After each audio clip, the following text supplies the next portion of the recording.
Welcome to the Satori Show with your host, Amy Satori, an intuitive spiritual counselor. Her gift is to help you live your most fulfilling life. Amy's unique ability to connect with our higher selves, guides, and loved ones is amazing. She answers our burning questions and helps us discover who we really are. Among her gifts is the direct connection with a spiritual guide named Celeste, whose objective is to unify and balance divine feminine and masculine energies and to assist in the ascension of our planet.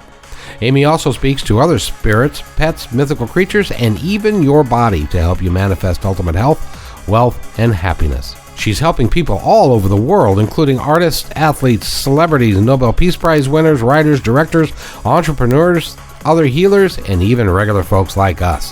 Her passion is to help you find your true love and shows you how to nurture and strengthen that connection. Her clients are amazed at her incredible gifts, and they tell everyone they know. And now you can talk with Amy direct. Just call 256-291-1191 any Sunday from 12 to 1 Mountain Time when the show is live. Please follow her on Instagram or subscribe to her newsletter at www.amysatori.com to stay connected with her lovely radiant energy and receive the newest updates. Now, join me, Kevin McDonald, as we turn our hearts and mind over to Amy's loving guidance and discover tips on how to create magical lives and relationships. It's time to break down those barriers and emerge as the butterfly you truly are. Right now on The Satori Show. And welcome to another episode of The Satori Show, everybody. My name is Kevin McDonald, and Amy Satori is your host, and she's standing by right here with a very important guest that we have. Amy? Hey, everybody. We've got Jordan Maxwell here with us today, a sweet, sweet friend of mine, and we thought we'd explore the topic of religion today. He's very versed at this subject and has some pretty incredible knowledge that he's agreed to share with us today. So, Jordan, welcome to the show. Well, thank you, Amy. We're always happy to be on any show with you. Always very delighted to be with you. Thank you. It's an incredible subject that I got stuck with when I was 19 years old, and I've lived with it ever since. I'm fascinated with the spiritual implications of the life that we live. Where did the human being come from? Where did we come from? Where were we before we were born? and on the other end, where are we going when we leave here? And what is it all about? People come in, they live for 100 years if they're fortunate, and then they're gone. And where did we come from, and where do we go, and what's going on while we're here? And so it's always, these were childhood questions that all people wonder about. But I began to look into the actual system in which we live, where our education comes from, where our knowledge and our wisdom and where these ideas that we now hold to be so important in our religious thinking and our philosophical outlook, where did these ideas come from? I mean, we have so many different religions in the world. We got over 2,400 Christian religions around the world. All kinds of sects and cults and groups, and then we got the main ones, the Vatican and the Catholic Church, and then those people in the Middle Ages who broke away from the Catholic Church but kept the same faith. They kept the same religion, but they broke away because the Catholic Church was so unbelievably ungodly and was actually killing people. And so a lot of people broke off and came together, and it became known as the Protestant religion, because these people were protesting the Vatican. They were protesting the stuff that was really going on in the Catholic Church that nobody could do anything about because it was too powerful, too well established, and too violent and vicious. And so it was murdering people across Europe who would not submit to the Pope. And I mean in horrible ways. And so there was a lot of people who broke off with Martin Luther to start with, and and others who were already the enemies of the church, and they became generally known as the Protestant Christianity today. But today, Protestant Christianity keeps the same basic fundamental ideas and concepts of the Catholic Church. So they broke away in that they went away from the church, but they took with them everything the church was teaching and set up their own church and started teaching the same thing. And of course, as is normally and natural, over the years, over the centuries, both of those religions, both Catholic and Protestant, have evolved and changed and codified themselves differently, so that today even the Protestant church bears no resemblance to what it was when it was first founded. And today, most people in the Protestant religion have no idea in the world what they're protesting about, or where any of these ideas have come from. And so most people don't realize, and it's basically around the earth, all over the world, whatever it is that you happen to be a part of, it's because that's where you were born. That's where you began your life. If you were born in China, you would eventually grow up to be a follower of one of the Chinese religions. If you were born in Africa, you would eventually end up in one of the African religions. If you were in Russia, and so it just depends on where you were born as to what, how you spend the table as to where you end up and where you happen to have been born. So therefore, my point is that just because you happen to be a particular religion doesn't mean that you've got the truth and you are following the divine truth. It just means you're following a particular culture that you happen to have been born into. And I've talked to some very, very powerful people in this world about that subject. And one of the most important people I have ever met in my life, politically speaking, it was a very highly placed politician. And he said to me, he said, "Jordan, I was born a Jew. I don't know, but that doesn't mean I know anything. It just means that's where I happened by chance to have been born, and that's when I came into the world and to the family I came into. But that doesn't mean I know anything. Just like anybody else is born into something." And so that was the point I wanted to make, is that keep in mind that whatever it is you believe in, it's because that's who you were when you were born. That's what your life has led you into, or your particular place of birth led you into. And so you need to back off of the earth, intellectually speaking, in your mind. Back off, like George Carlin said, I've gotten so distraught with this world, I just back away from the whole world, and I just sit with some popcorn up in the balcony and watch the whole world go to hell on TV. And so that's my feeling too. You need to back off of what it is you think you understand and your beliefs and your theology, and look at the overall picture of the whole world. Where did all the religions come from? Why are so many people devoted to their particular religious belief and never even think about the possibility that they might be wrong and somebody else may be right? And so that's what I try to do. That's who I am, and that's what I do. I try and wake people up. That's all.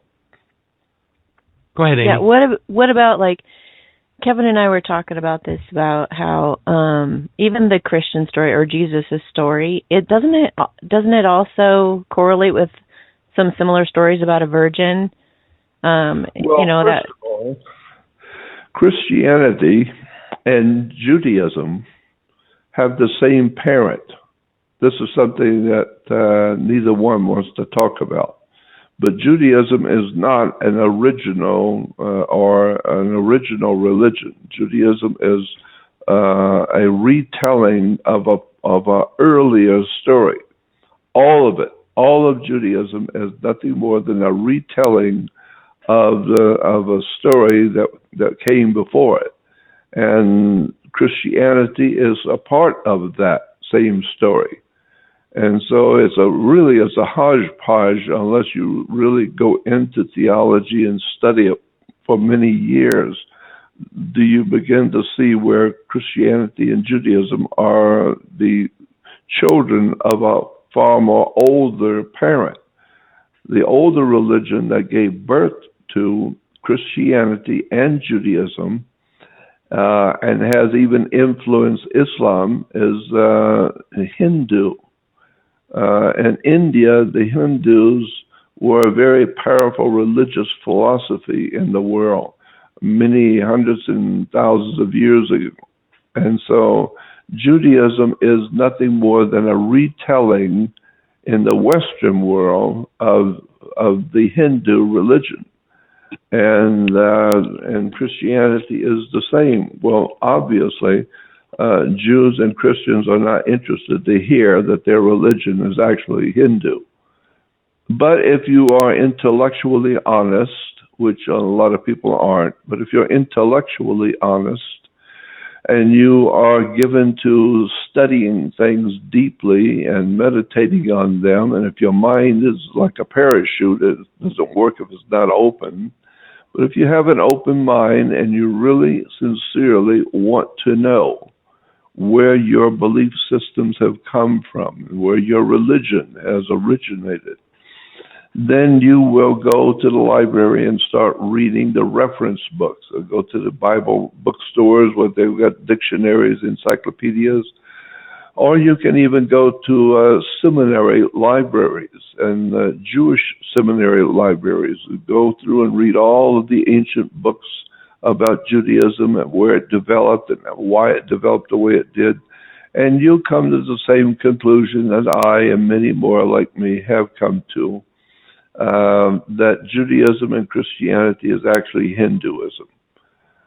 But what's even more interesting to me now is the fact that the stories in Judaism and Christianity, I would say especially Judaism, some of the stories are so different than what they are told to you today.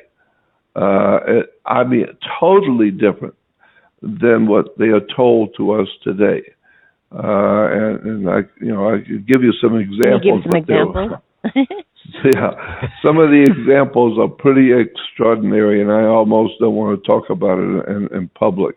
But when you hear about Moses and the 10 Commandments, and how Moses went up into the mountain and God gave him the 10 Commandments, he comes down like Charlton Heston in the 10 Commandments.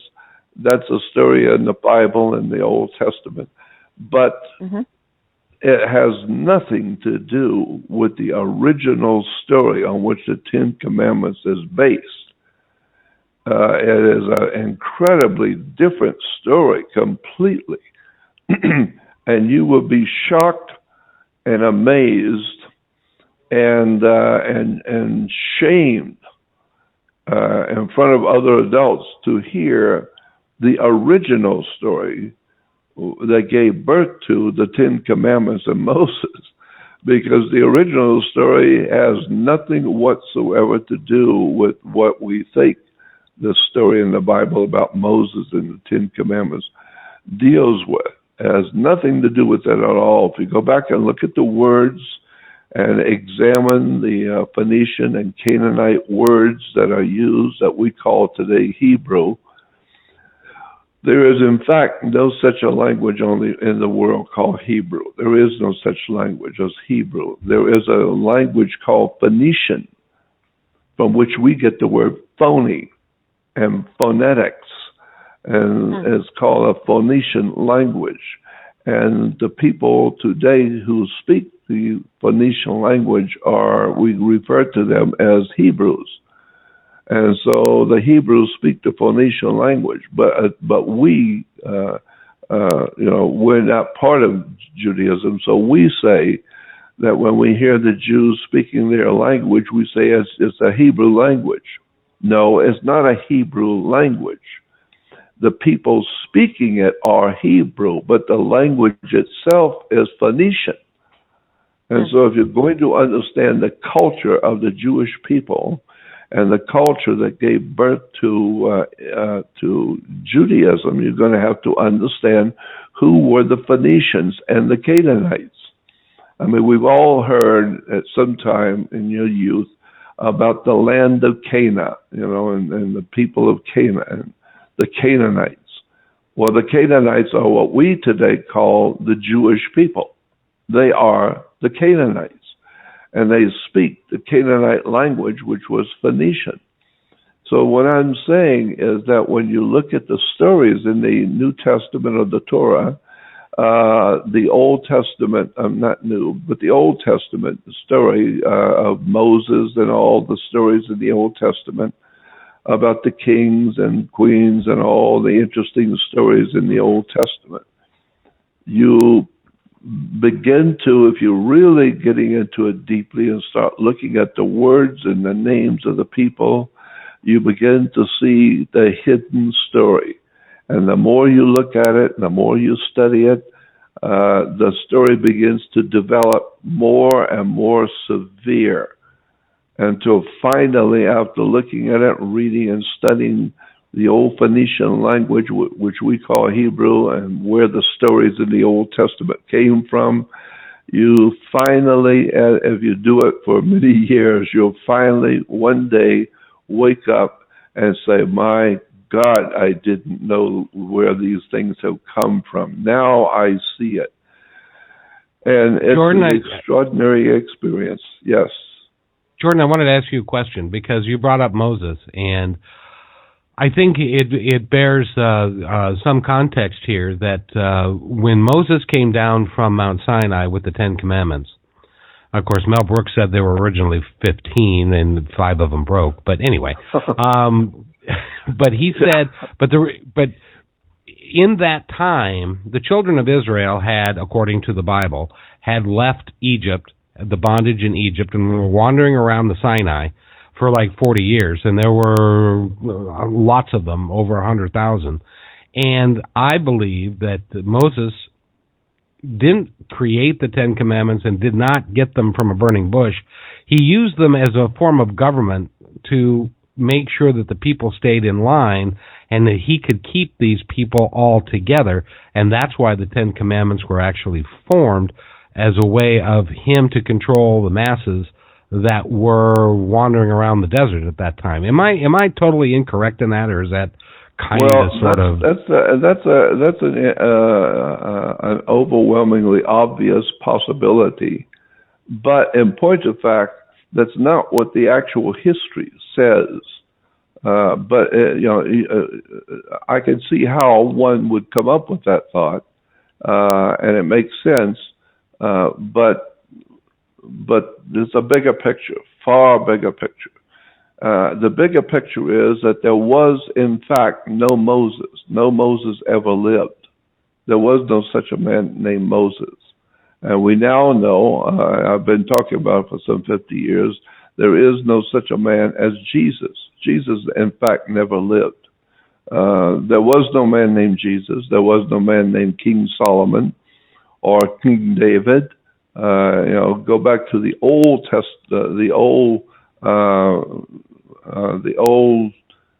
what am I trying to say? The old Bibles, not the Old Testament, but go back to the 1400s, 1500s, the original Bibles that were written, and the first ones ever published, and you will find that those Bibles, everywhere you would read about King David, it wasn't spelled D-A-V-I-D. It was Druid, King Druid, D-U, not D-A-V, but D-R-U, Druid.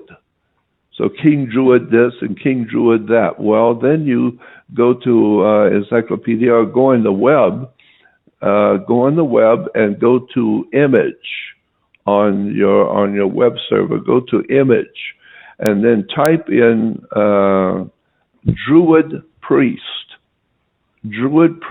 or high priest, and you will see the high priest of the Druids dressed and taught exactly what we call Judaism today. They wore the same headdress, the same clothes, the same symbols. Everything the Bible and the Old Testament says the high priest of Judaism wore, you're seeing it when you go and look at what a high priest of the Druids wore and what they taught and what they believed. And then you'll say, well, that's the identical same clothes and the identical same teachings and beliefs that we call today Judaism. Well, that's what Judaism is. It came from the old Phoenician Canaanite system that developed in Europe, and it's called Druids. And so then when you understand that Judaism is Druidism, and Druidism eventually is traced back to India, to Hinduism, then you have to look at the stories coming out of the Old Testament all over again new.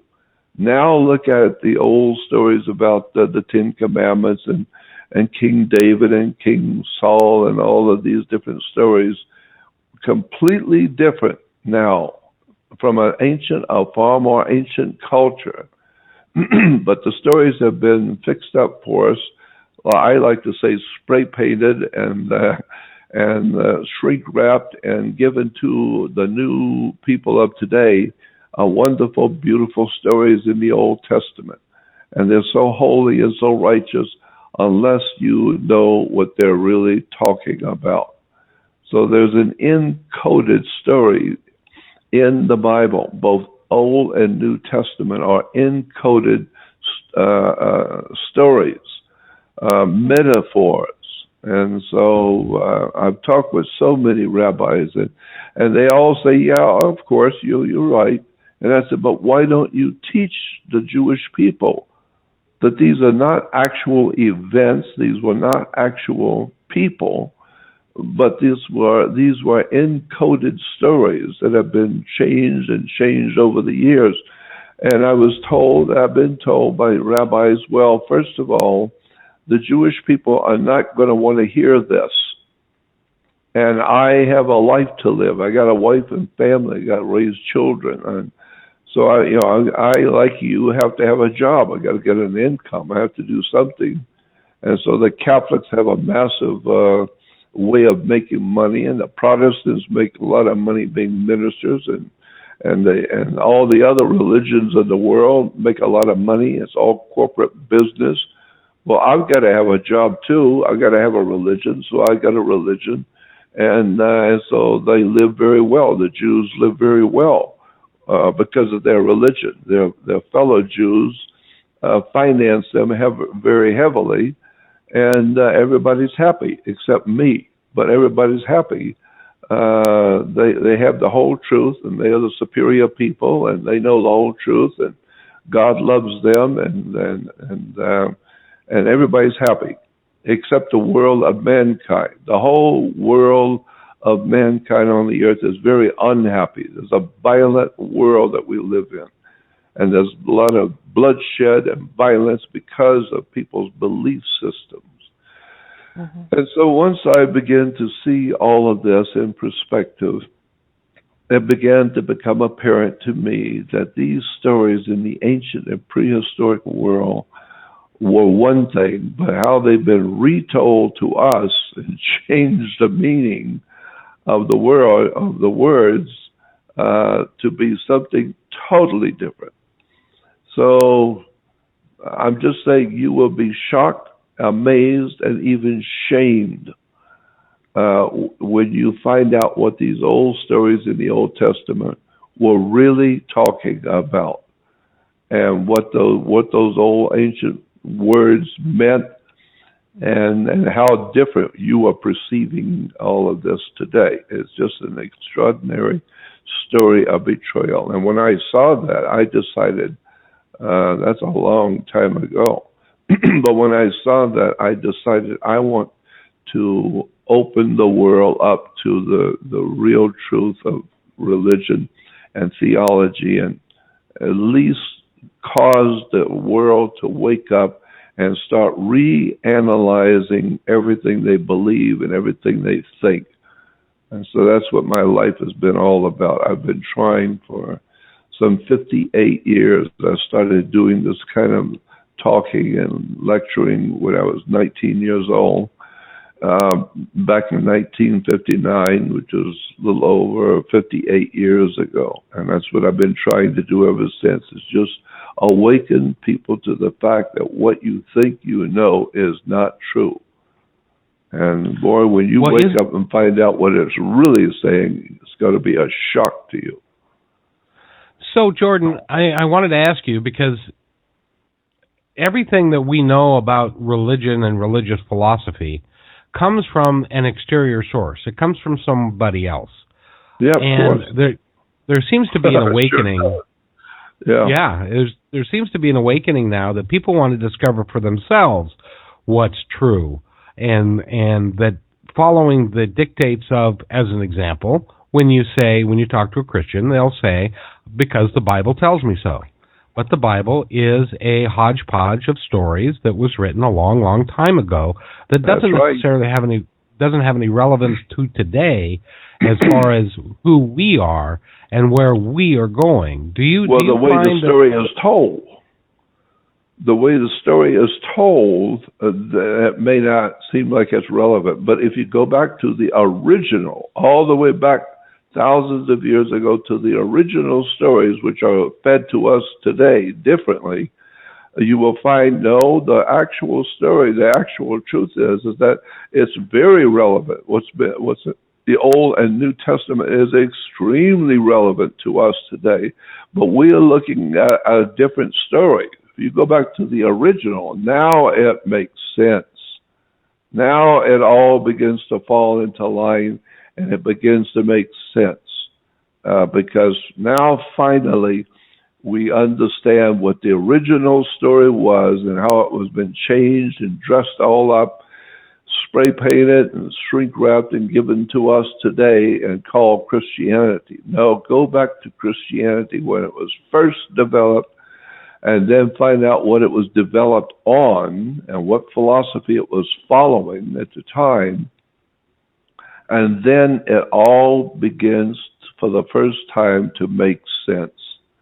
And I have seen that a long time ago, and it was so profound, such a profound impact on my psyche and on my spirit and on my life that I thought, my God, this is the kind of stuff people need to know. And so I just decided, I suppose, I don't know how it happened, I just decided that this was something so important that if nobody's going to do it, then damn well, I'll do it. And so I wasn't prepared for it. So I had to spend my whole life reading in libraries and reading in university libraries and traveling around the world and talking to the experts. And eventually, after some 58 years, I am finally able to speak with some clarity on these subjects, because rabbis do not tell the Jewish people where these stories come from. And there are, of course, many Jewish people I've met that are highly intelligent and well-read. They know. And I can sit and talk with them about it, and they know. I'm not telling them anything new. But then I confront them and say, why is it but the Jewish people of the world don't know? And so they said, well, we're a lot like you. We started involving ourselves in our religion and really got into it. And the more we got into it, the more we began to see the same thing you're talking about. And so I see the importance of what I do. I mean, what I bring to the table is not anything that I'm so handsome and beautiful that anyone should listen to me. I'm not the world's foremost authority on anything, period. I don't have I'm not a PhD and have a doctorate by my name. I'm just an ordinary man pursuing extraordinary knowledge. Because I don't have a PhD doesn't mean that I'm stupid. I can read, and happily the divine presence in the universe gave me a brain, and I can think, and logic alone tells you that you need to wake up and find out what you're doing and what you're believing and why you believe what you do and where did it come from. And so that's why I consider what I do to be important. Only not to educate and to cause trouble, but to at least cause people to wake up and start questioning where they've come from and why they believe what they believe. That's all. Hey, Jordan, I have a. Go ahead, Amy. Yeah, Jordan. I mean, what the heck is the point to all of this then? I mean, like, why the Bible? Why all the different religions? I mean, what's the point? Well, I think the point is that the way we were designed, when we were created, because as far as I'm concerned, we were created. Intellectually, I cannot understand the human race just coming out of the waters of one cell and coming out of the mud and growing up to be Albert Einstein. I don't buy that. And so I understand that we were created. Somebody designed our system. And so, but whoever did that, whatever God is, and whoever designed us, it was one incredible hell of an intelligence that would create humans and put our brains and our eyes and connect our senses and our spinal cord so that we can talk. We're a biological battery. We can reproduce ourselves, and we have a capacity to learn and to become great minds and mathematicians and love beautiful music, etc. But where did we come from? What is all of this all about? And so, but when you understand the Old Testament stories the way they really were and what they were actually talking about, then you find out these stories are very relevant to who you are and what you're doing today. It's just that we haven't been told the truth about the stories. So what is the truth? Like what is it really about? Say it again?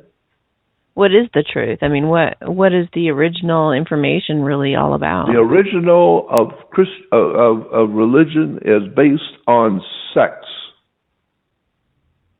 Period. Whoa. No. Well, that's a good start. Yeah. That especially if you're a guy, it's a good start. Yeah. It kind of woke Amy right up there. Yep. So that's the one thing that would get a man's mind quicker than anything. And I don't mind being honest because I know what I'm talking about. And so that's the problem today is between the two sexes, between male and female, between man and woman. And there's nothing you're going to do to stop it. All the stuff you hear about sex and the adulteries and all that, it's just purely human. Men are interested in women. They're interested in sex, period. And I don't mind admitting it because it's about time somebody admitted it. And so, but then you go back to the stories in the Old Testament and see that all of those old stories were based on sex and drugs, hallucinogenic drugs, and all kinds of devious stories about the human race and who we are, and and what motivates women. Well, that's in the stories, but it's a metaphor. It's a symbolic stories, and so and I hasten. I mean, I would love to, but I don't. do it too much. Go into some of the more popular stories and then tell you where they really came from and what they actually mean. And then when I do that, I lose a lot of people because they you can hear them falling on the floor. You know, they can't handle it. It's called cognitive dissonance. When you hear something so outrageous that you've never heard before. So, just give us a little taste. Well, for instance, the Ten Commandments. I've talked about that. We see Moses goes up into the mountain, and Moses was, as I said, never existed. But Moses was an ancient Middle Eastern, what we would call a Middle Eastern or Arabic figure. And the ancient Arabic religion, Moses was an important figure in the Arabic religion. Nobody said he actually lived, but we have many different religions that have gods that didn't actually live, but the words meant something. The word Moses simply means the son of. And so Moses goes up to Mount Sinai. Well, in the ancient Arabic world, they were moon worshippers. They worshiped the moon. There were also in this world, there was also solar worshippers of the sun. And there were star worshippers, the worshippers of the stars. But in the Middle East and in the Arabic world, they were basically moon worshippers. And so this is why today the Jews of this world today are followers of Moses, because he was the leader of a moon cult. And so we think of Judaism going back to the ancient Arabic world.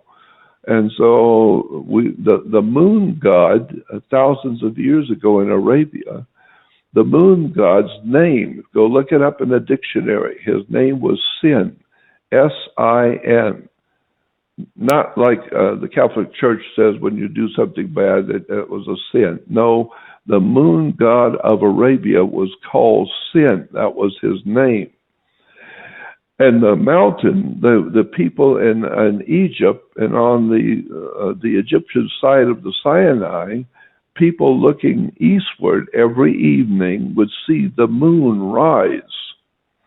And when the moon rose, if you're from Egypt and you're seeing the moon rise in the east, there was an enormous mountain range in the middle of the Sinai, very high mountain range in the middle of the Sinai. And so when the moon would rise, the people would see it coming from the mountain. So the moon god, his name was Sin, became known as the old man of the mountain. And you will see that in many of the Islamic sects in the Islamic world. They talk about the old man of the mountain. Well, that was the moon god. And his name was Sin. And in the ancient language, a mountain was Ai. Ai goes back to a word in the ancient Arabic for a mountain. And so Sin lived in the mountain. Obviously, he lived there because every night he comes out. And so every day at 6 o'clock, after the sun's gone down at 6 o'clock, the moon wakes up and comes out of his mountain.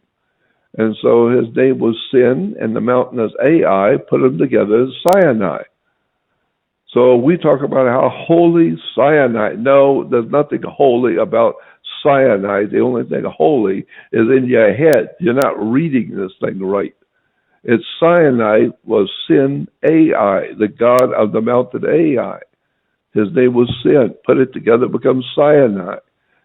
All right, well, now we understand that Sinai was a mountain of the moon god, Sin. Now, when you look at Moses going up into Sinai, he's going up to talk to his god, Sin, Ai. And then when you find out Sinai, as I said, Sin was the god of the mountain. Today, the Jewish religion all over the world celebrates their day's beginning. The beginning of a Jewish day is after 6 o'clock in the evening. So from 6 o'clock in the evening of one day to 6 o'clock in the evening of the next day is the Jewish 24-hour day. But they don't start it from the morning. They start it from 6 o'clock in the evening. So why all the holy days and the counting of time? Why is it always from moon to moon? Well, because of the moon god's sin. And the moon god's sin came out at 6 o'clock in the evening. He wasn't here until after 6. So then the old Arabic god, who we today call Allah, A-L-L-A-H, Allah, which goes back to an Arabic word for God, Allah. Allah is Yahweh. Yahweh, to the Hebrews, is the Almighty God, Yahweh. But Yahweh is actually the same God as Allah. Allah and Yahweh, the same God. Just one's Arabic and one's Jewish. And so when Moses goes up into the mountain to get the new dispensational laws, the new laws for the people, God's going to have a whole new religion. So you have to go up and talk to sin. He was the God of the mountain. And so Moses goes up there, and he comes back down with the 10 Commandments. Well, the real story is that the 10 Commandments that we Christians and people today, we think of 10 Commandments with Moses, like Charlton Heston coming down from the movie 10 Commandments, coming down with two big plates of stone with the 10 Commandments on them. But that's not what the actual Hebrew reference works say. That's not what the Jewish reference works and Christian reference works say. If you go to these big libraries and stay there for a year studying the 10 Commandments and all the words involved in it, you begin to see that no, there was no stones. The reference works say that there were two small round stones, and that Moses carried the two round stones in one hand. They weren't slabs of rock. They were two round stones. And the Hebrews call those two round stones upon which the 10 Commandments were written. The 10 Commandments, according to the references, said that they were written on two round stones, but they were identical. All 10 were on one stone, and all 10 were on the second stone. And there were two stones. And the reason why is because in the Jewish religion, if you're going to make a point in law, you must have two witnesses. One witness will not do. If you're going to bring charges against someone or prove something before God, you must have two witnesses. So, therefore, God gave two witnesses to his laws to Moses. There were two small round stones that you could carry on one hand. And so then you find out the two stones are referred to in Hebrew today. The Jews don't call it the 10 Commandments. They refer to them as the two stones as the stones of the testimony. The two stones of the testimony. We today think about it as big slabs with the 10 Commandments written on it, and we call them the 10 Commandments. Actually, the 10 Commandments were based on the Egyptian commandments, which were called the 12 negative confessions. Look it up in a dictionary. Do something really interesting. Read a book. Go to the library and get a reference book on religion, and you will see that what we call 10 Commandments was originally in Egypt called 12 negative confessions. And the 12 negative confessions were borrowed by the Jewish religion and dropped two commandments. They dropped two of the 12 confessions and make it into 10 confessions instead of 12. And so the reason why 10 has to do with sun worship, because the sun was referred to as the Aten, A-T-E-N. The Aten was the sun in Egypt. So when you begin to break all of this down slowly but surely over a period of a year, I'm just studying as one subject, you finally begin to see what the real subject was. That Moses went up and was going to confront God. He was going to come, close to God as a man could get. So he went up to get the 10 Commandments. No, 12 negative confessions of Egypt. And he was getting it from Sinai, or Sin, the moon god. And that's why today Judaism refers to the 10 Commandments as the stones of the testimony. And now when you see the stones of the testimony, because, when Christians are in churches, they have to testify, or if you're going into a court, you're going to be testifying, or if you're a kid in school, you have to have a test. And so the word test and testimony comes from testes. The 2 round stones that Moses comes down with as the human testicles. And they were called the stones of the testimony. And people do not realize that in the ancient Egyptian world, as it is also in the ancient Jewish world, or the Jewish world as we know it, if you go as a Jew, if you go into court in Israel, in the old days, it probably still today is the same thing, but in the old days, if you were a Jew and you're going into court against another Jew, then you're taking your brother Jew to court. And in court, you are obviously at war. You're at war with him, and you're going to court to settle an argument. And so the way the Jewish concept of law read, based on the Egyptian, is that when you go in and you're going to testify, then you must hold your testicles when you testify. And then the idea being is if we catch you lying against your brother Jew, you better figure out what's going to happen here. You're holding your testicles when you testify, and you're making a testimonial. So it has to do with the sexual symbol of testicles. And they were the 2 round stones that you can carry in one hand. And then Moses goes up to confront God with his testicle, and he confronts what is referred to, the Jews refer to it as the Shekinah. It's a Shekinah light, or the female, the burning bush. And so you begin to see the burning bush is actually the female and the female part of God. And so you put it all together, and it all boils down to sex, drugs, and rock and roll. It's just business. It's just a story.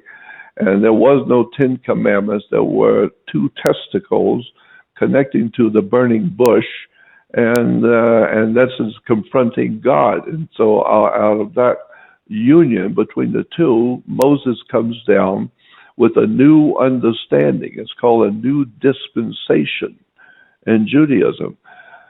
So the whole idea of that beautiful picture of Moses coming down with the 10 Commandments and the Lord blesses the Jewish people and all that, no, we're talking about sex and the moon god. And that's why the moon is connected with romanticism, because it all has to do with sex. It all has to do with the realization of God.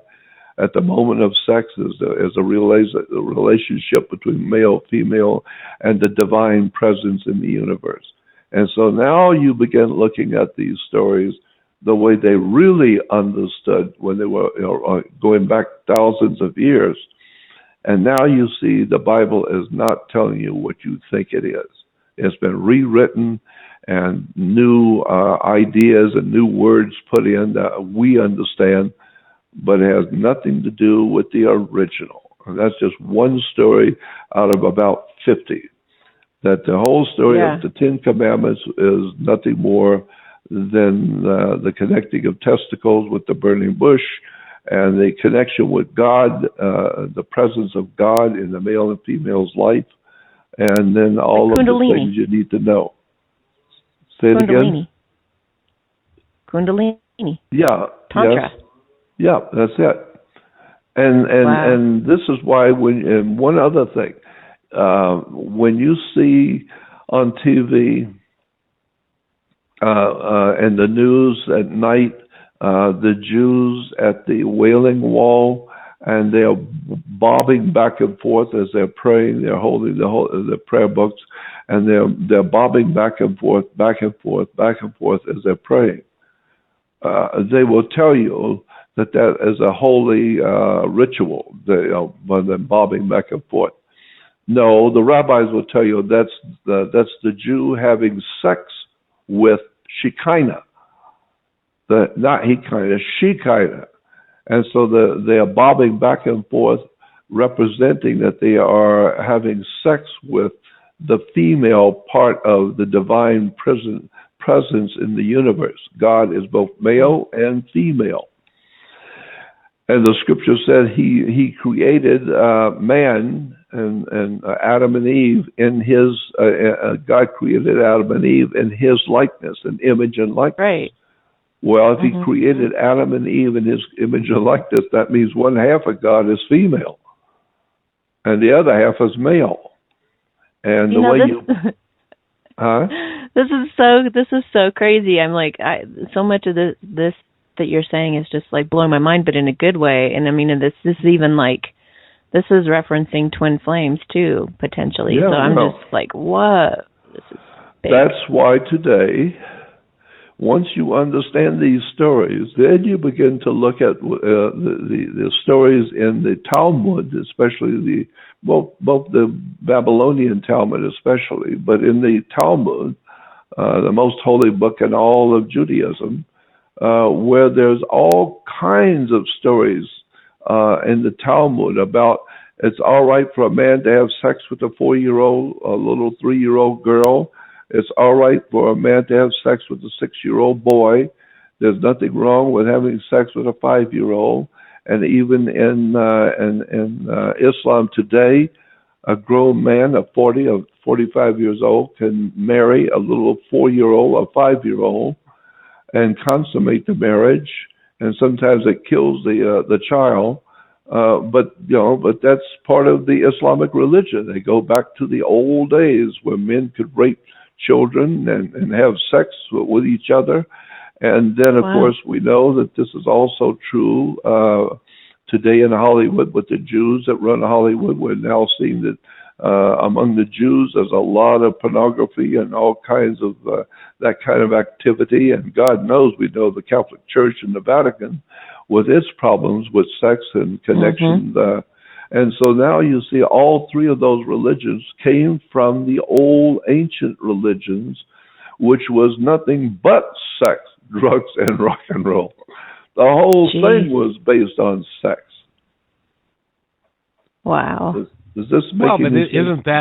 Isn't that kind of, the history of mankind is everything's about sex and money. If it isn't about one, it's about the other, but sometimes they're intertwined to be both. That's right. You got that right. And they talk about the oldest profession. Yeah, well, the oldest profession is religion. We call it sex. And then even in the Bible, it says the number of a man. The number of a man is 6. 1, 3, 4, 5, 6. And so the number of a man, the Bible says, is 6. But how do you spell 6 in Latin? S-E-X. So when the woman says, yeah, I got his number, it's sex. Period.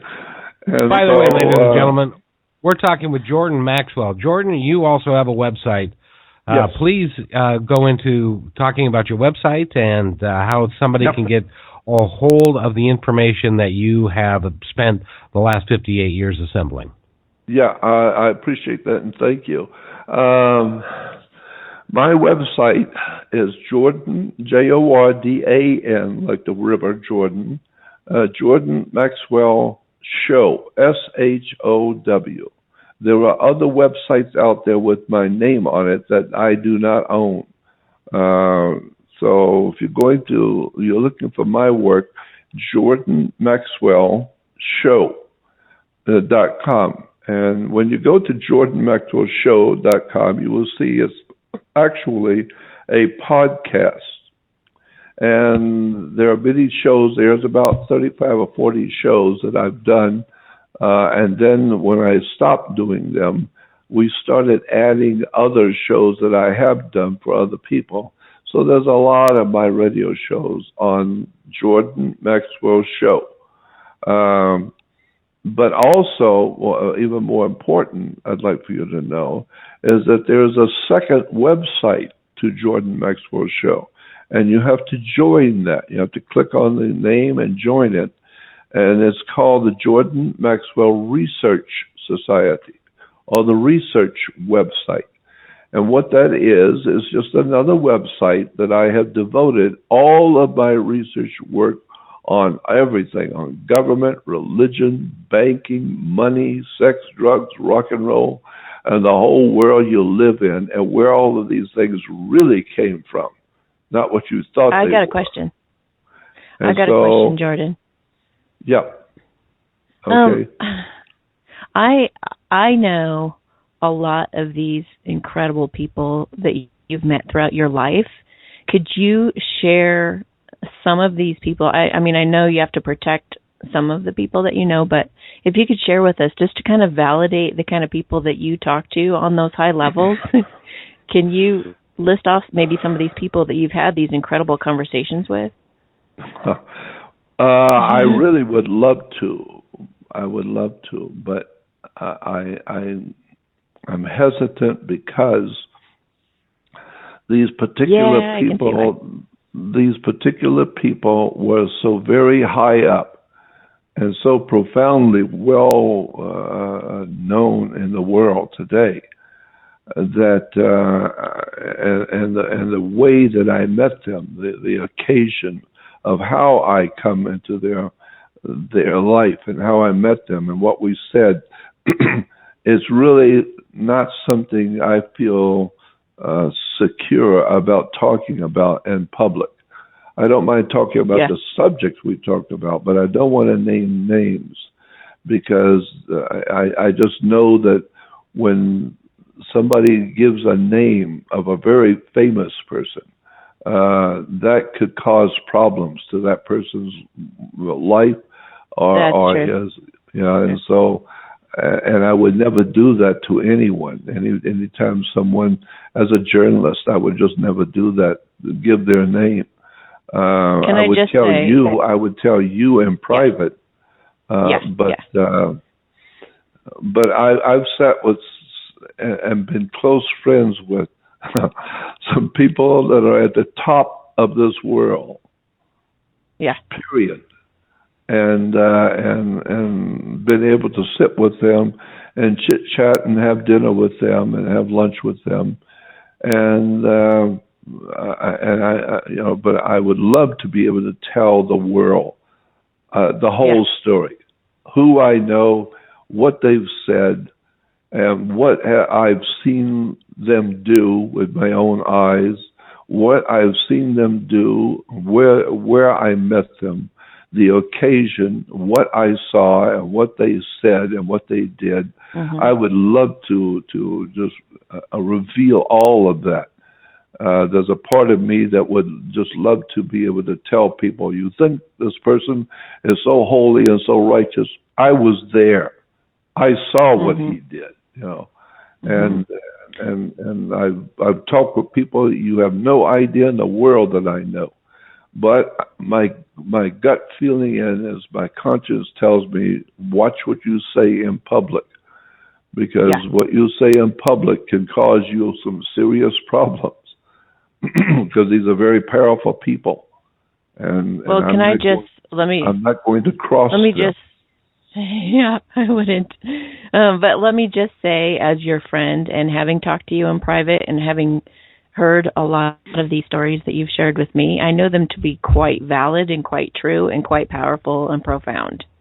He knows what he's talking about. He really does know these incredible people, and I can personally validate that. And this is real stuff, people. This is real stuff he's talking about. I thank you for that, because I truly would love to be able to talk, but I just know, as a professional doing radio for over 40 years, I know just because you had the blessing in your life to be able to meet one of the most powerful men on the earth and talk with him in private and become very close to him and have long conversations does not mean you can use his name in public and talk about what he said. You know, I can't do that. I would never do that. No, that's great. Oh, come on. I appreciate that. It's just the three of us listening. Come on, you can be. Right. Yeah, I'll tell you. I appreciate about him, though. He's honest and has integrity. He's honest and has integrity. I mean, I just got to say that about him. I just cannot see myself putting a powerful man who befriended me, allowed me to come into his company, and you know, where other powerful people in the world could not get to him. But for some strange and reason, I was able to be in the right place at the right moment at the right time, and was able to meet this person. And then chemically, we became friends instantly. I liked that person personally, and they liked me. And so they invited me to come into their home and come into their life. And we sat and talked, and we've talked many times. And if I told you, you would be shocked. So, but I would also impact their life and their marriage and their position in power. If other people equally as powerful found out that they were talking to me about things that I'm not supposed to know, I would be in trouble, and so would they, and I just can't do it. But anyway, that's just one story. That's just one story, and we understand completely, Jordan. But by the way, if you want to find out more about Jordan, go to Jordan Maxwell's show and follow the leads, and that'll take you to the research page, and you sign into that, and you can look at all the research he's done over the last 58 years. It's pretty remarkable. And Jordan, we don't want to take any more of your time because you're quite a busy man, and you've got lots and lots and lots of stuff to do. So, but I would like to personally thank you for coming on the show today. And do you have anything else you'd like to add before we close this podcast? Well, I would just say that your mind is like a parachute. It doesn't work if it's not open. And just keep in mind how much you don't know. This is what keeps me humble. I try and always be respectful of other people and present my work and present my findings with humility. And it's not a false humility. I really feel very, very humble to be able to be in the presence of important people and be able to be trusted by them, and they tell me things, and so all I want to do is just to distribute the knowledge that I have been given to my fellow man, because I think every day how much people don't know, and you have no idea where these words have come from. And so I just want to wake people up to the fact that you don't know what's going on, and don't be self-centered and egotistical and know-it-all, because that's what the Pharisees in the life of Jesus were like. People who have the law, they know everything there is to know about everything, and yet they are lying to the people. They are purposely misleading the people for money, for business, it's corporations, nothing but the manipulation of the human family to make money and to control people. And I am just not, there's nothing special about me. I'm just an ordinary man pursuing extraordinary knowledge. And I love being able to share it with good people who want to know. I've got a lot of detractors that want me to shut up, but I do want to help the good people who want to know. And so I have to talk to everybody to find the good ones. So I would say just start doing some research on your own on the world you live in. You know, where is the power of this earth? Where is it? Who, you got laws to live by. Who wrote those laws? Who wrote the law?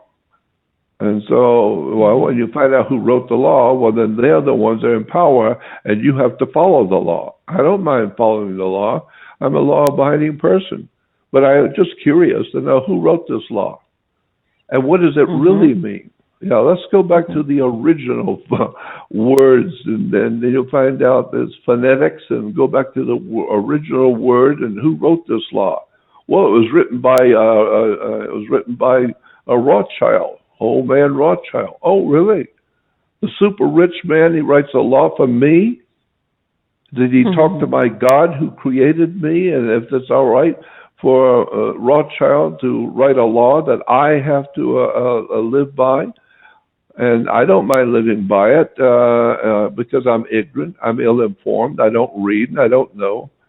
But I'm giving up my God-given power of knowledge and wisdom and freedom to abide by somebody else's law. And then you find out, well, in America, there is no law. That's another story about America's law. Where did our laws come from? Who wrote them?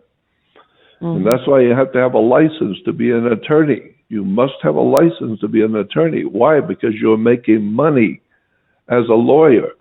And how are you making the money as a lawyer? Well, first of all, if you're making money, that's business, so you better get a business license. And how are you making the money? We're making the money because we've read all the law books. Well, who wrote those law books? Well, the boss wrote the law books. Yeah, well, then you better pay him a piece of the action. Because if you're using his book to make you money, then you need to pay him. If I wrote a script and you're going to use that script in a movie, you better pay me first and get my permission to use my script. And so the person who wrote the laws is basically saying to the lawyers of America, you better pay me. It took a long time for me to figure out all these laws and write them all down and have them put into books. And now you're going to go into court and make a lot of money as a lawyer, but you're using my book and you're making money. It's business, son. I want 20% off the top, and I want you to know you're using my laws, so you better get a license to use my laws to make yourself money. That's why you got to get, when you get married, you're going to have a license. And why? Is because the person you're marrying is a corporation. And that's another whole story about who we are as human beings. But wouldn't you say that tithing is the equivalent in churches? Well, tithing, you're talking about the contribution to the church tithing? Yeah. Yeah, okay. Where that 10% off the top that we have to give to the church. Yeah. No, I'm sorry, son, you're wrong. It's 20% off the top. 10% was when your grandma was around. Now today it's 20%. But no, tithing, where that came from, is then the ancient Phoenician Canaanite world in the Middle East and in India. Once a year, when you would collect all the crops that you planted the year before, and when you go out and harvest all the crops, thank God there is a crop, because that means you can eat the next year. And so the idea was in the ancient world to take 10% of the seeds in the crop and put them away and seal them up for a year, so that next year you will at least have some crops now to go out and plant again. You'll have the seeds to plant again, which means you'll have food next year. And so you will always take out 10% and put it into a warehouse, seeds into the warehouse.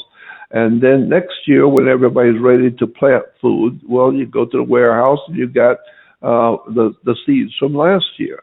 And so what you're doing is you're giving back 10% to God, so to speak. You're giving 10% back to the universal God force of light on the earth. You don't expect the earth to just give you more food. No, you got to plant the seeds. Well, if you eat all the seeds one year, you're going to starve next year. And so the idea tithing goes back to the idea that if you own the land and you're going to harvest the food, keep 10% out for the seeds for next year. And so the church comes by and rubs their chin and says, that sounds interesting. Let's say that you're giving back 10% to God. Yeah, but why am I writing the check to you? Yeah. And then you find out, no, the check is going to the corporation called the Catholic Church. It's a corporation under International Maritime Admiralty law. The Church of the Vatican is a corporation. It's a company. And so once you understand it's a company, then they have stockholders. Now you're getting into some really interesting stuff. Who actually are the stockholders of the corporation called the Vatican? Who owns the Vatican? Better wake up and start thinking. And then you'll find out that the United States is no longer the United States of America. We are no longer the United States of America. That was dropped during the Civil War officially by the courts. So today we are a corporation. We're not a country. It's a big story about the world you live in. There's only a handful of people on the earth that care to hear it. And most people are not interested to hear the truth. Like the movie said, Tom Cruise said, I want the truth. Jack Nicholson said, you can't handle the truth, son. You're not old enough to handle the truth. Well, that's exactly right. The people today, unfortunately, I've said it so many times, the way I view the world is most people are like old Christmas tree lights. Half of them don't work and the rest are not that bright. And most people don't want to hear the truth. The one thing they don't want to hear is the truth. So that's why today there's so much misunderstanding, so much violence, so much religious bigotry, so many men mistreating women and women mistreating men, and institutions and churches, etc., and governments mistreating the people, and the people mistreating themselves. And the whole world is going to hell and color TV because knowledge is power. And the people have no knowledge. Even the scripture says, my people are dying from a lack of knowledge. So that's what I'm trying to do before I leave this earth, and I'm going to be leaving soon, I suspect, because I'm almost 78 years old. But I've been doing this for almost 60 years, trying to awaken people to the fact that you don't know what the world is all about. You think you do. Like teenagers, you think you know everything, and your father and mother don't know from nothing because you know everything. And the more you grow up, the older you get, the more your dad and mother look like they maybe were onto something. Maybe they did know something you didn't know. And so that's what I try and do with my work, is just to help people to wake up and find out how much you don't know. But again, thank you for having me on the show, and I always appreciate it, and I always like coming on your show, so we can do it anytime you want. Thank you. I'm so grateful for you. You're just such a blessing in my life, and I just appreciate you so much. Well, thank you, dear. I appreciate you, too. You've been very kind to me and very considerate, and we'll do it again. Definitely. Absolutely. And I'd like to personally thank you as well. It's great to have you on the show, and as Jack would say, the truth, you can't handle the truth. That's it. Thank you again. Goodbye. With that, thank you very much, Jordan. And Amy, do you have anything else you'd like to say before we close? No, that was just, it was so cool because we just had that talk about the last show about Tantra and sexuality. And so I had no idea this was going to tie together so beautifully. I mean, it's a lot to think about, but wow, cool. Well, everybody does have, sex on their mind. That's all they do is have sex on their mind. So it's great. Thank you ever so much, Jordan Maxwell. Go to jordanmaxwellshow.com and you can find out more about this incredible man and what he's done. And go to amysatori.com if you want to find out more about her. I don't have a website. Mine is tied to Amy, so my boat's floating with hers, so I appreciate that. And with that, Amy, have you got a saying that you'd like to say that I've asked you to say every time on these shows? Yeah, fear isn't real. And with that, take care, everybody. We'll see you next time on The Satori Show.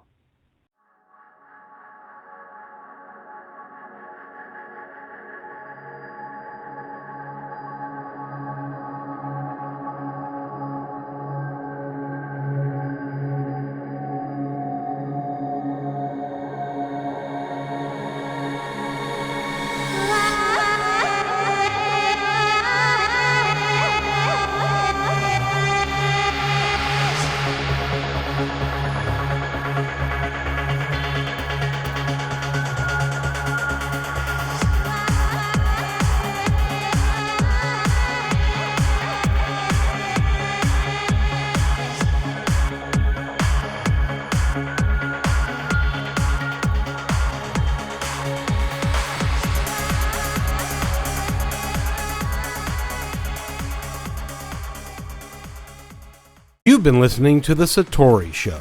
Please visit Amy's website, www.amysatori.com, to find out more about this incredible talent. The views expressed during this podcast are those of the host, guests, and callers, and are not necessarily those of management or the owners of this podcast. What you need to know is that Amy is a wonderful teacher, guide, and communicator for the unseen world. What she does not pretend to be is a doctor, fortune teller, seer of world events, or predictor of what is to come. What Amy presents is real, based on her understanding of the world and communication with that unseen world. As always, you're free to decide for yourself as to what to believe. Regardless, we love and accept you completely just as you are. And thanks again for listening to The Satori Show.